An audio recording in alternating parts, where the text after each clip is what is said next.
Hey guys, once again, this is ChaosFX here to talk to you about pluses. Pluses on your gear, pluses on your gear. What does this mean? Why is it so important? You'll notice I talk almost constantly about pluses because at this point, I don't have anywhere to level. But that is not the only reason I talk about it. I wanted to let you guys all know that pluses break game balance. There's a lot of talk, especially on the gunner forums. Because I'm a gunner, I get to listen to all the rangers talk about how important it is to have a plus 12 weapon. Now this is true for PvE.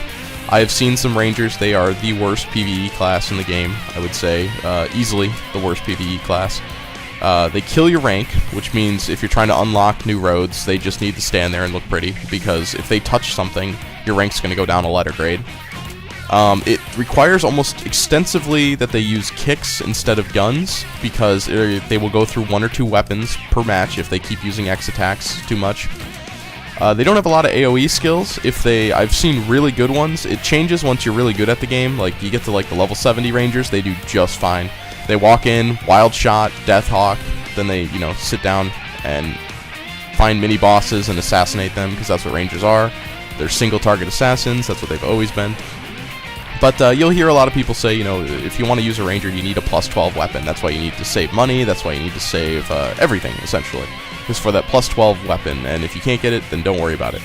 Well, that completely discounts the fact that anybody with a plus 12 weapon would just clean house. Pluses they really are game breaking. Just to give you an idea here, a plus 1 will give you about, I don't know, like 4 piercing strength. If you look at my piercing strength is right under physical strength. That's what you get for putting a plus on a weapon. You can see right now we got what, 600 to 100, so about 1/6 from a plus 7. So it goes from, an infinitesimal amount, 4 out of 600. I'm not even going to do the math on that. Too late. I guess that's in the, 25 or 2.5% range. So it's a 2.5% bonus at plus 1. But at plus 7, it's already a plus 1/6. Ooh, that's not very even. It's about a plus, wow, I'm bad at math, I guess. Plus 8% maybe? Plus 8%, plus 9% bonus, which is a lot better than, plus 2.5, but still nothing to really say, oh, well, this seems broken. At plus 10, you get about a 50% bonus. So you can kind of see this is an exponential curve. It is not a straight line. A plus 8 is better than a plus 7. So, I mean, literally, like, the one rank of plus 8 is better than plus 7. I will gain about 80 to 90 piercing strength from a plus 8 if I get it. Same thing goes all the way to the end, so it just keeps almost doubling the amount of bonus damage that you get, to the point where you have a plus 12 weapon is about double damage. So whatever's listed, you'll probably do about double damage with plus 12. So if you have a plus 12 weapon with 600 strength, you'll have another plus 600 piercing attack strength. I believe piercing bypasses armor too, so it's even stronger. You fight somebody like me who's used to 50% damage reduction, you have just tripled the strength of your weapon with a plus 12 against me. And you'll notice in PvP, when I fight people like this, I'll info them. I actually probably won't record that part a lot, because I stopped recording when the fight ends.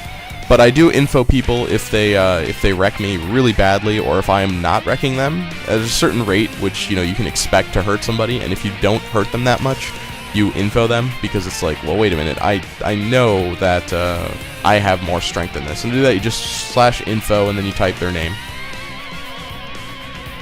No, you type their real name in there, and that will give you their stats next to your stats, and you'll be able to see. And for people who don't think it's, a real big deal, I've actually fought, like, monks who wear cloth armor with 24,000 physical defense.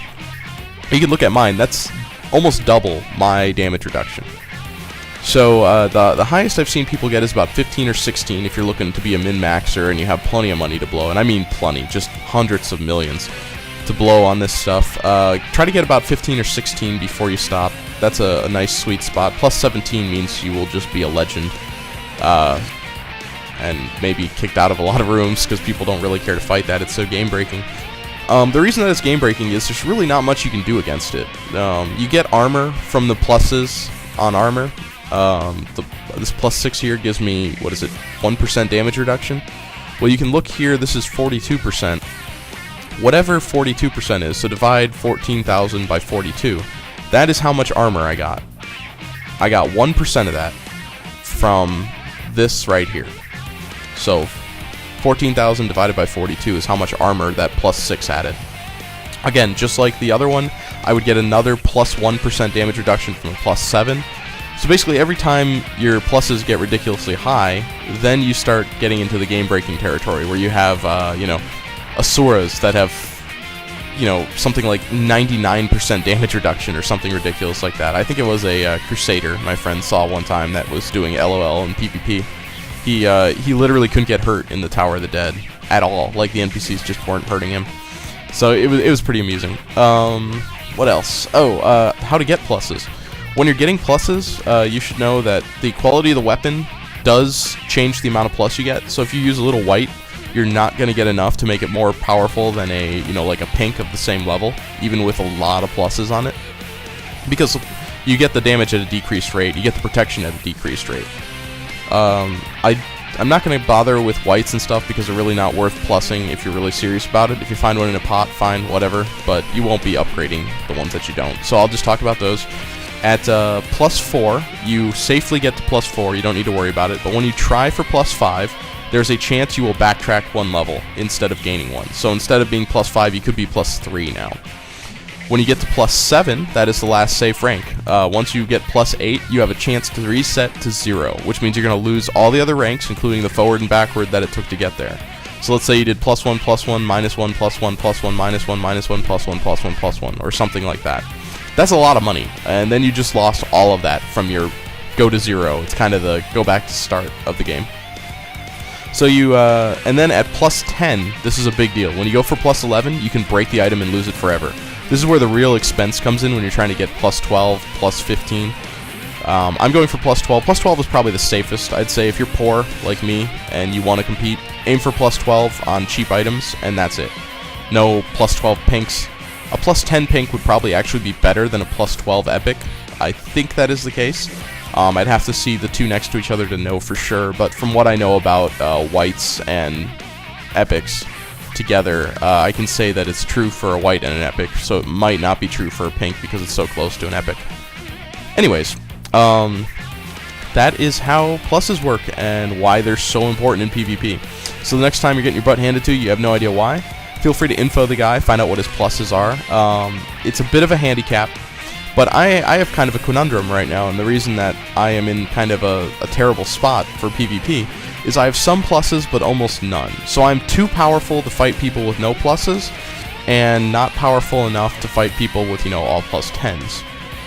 So it's kind of awkward right now, and it's going to continue to be more awkward because I'm nowhere near plus 10 on all my gear. My money is really, really low. I don't have much of it. I don't have a lot of income, even though it seems like, level 70 with full rares, I should have something I could do. But, so hey, I guess if you guys have suggestions for money on what you can do with a high-level character, I like to legitimately earn money in games. It's kind of a...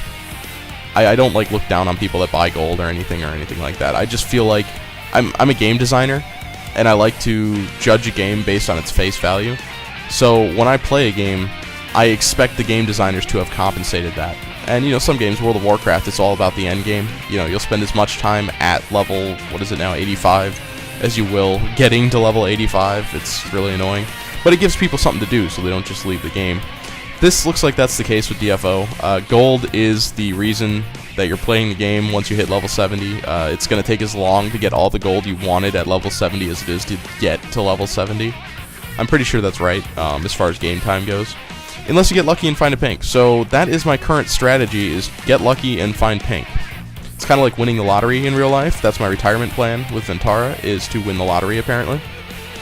So if anybody has any knowledge on what I can do with a powerful, and I think I'm pretty skilled in PvE, skilled player, I can solo a lot of stuff now that I really shouldn't be able to.